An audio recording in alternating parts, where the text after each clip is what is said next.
Hi, what do we have here? A terminal game combat function. We have to create a combat function that takes the player's current health and the amount of damage received. And what we have to do is to return the player's new health after taking the damage. Health can be less than 0, by the way. Here we have the function. So what we have to do is just return the health minus the damage. That would be enough, I guess. Minus 10. And there we have a problem because we should return 0. How can we circumvent this? Well, by using conditions. So if the health minus damage is less than 0, then we should return 0. Else, colon, we should return health minus damage.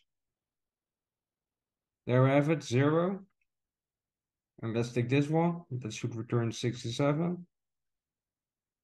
And it does. And by the way, you can write this in one line as follows.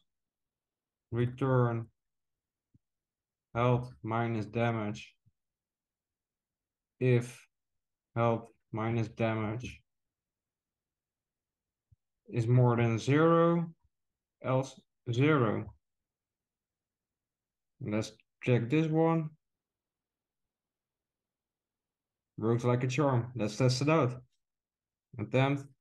And there we go. If this video has been useful, please consider dropping a like. I hope to see you in another video. Ciao.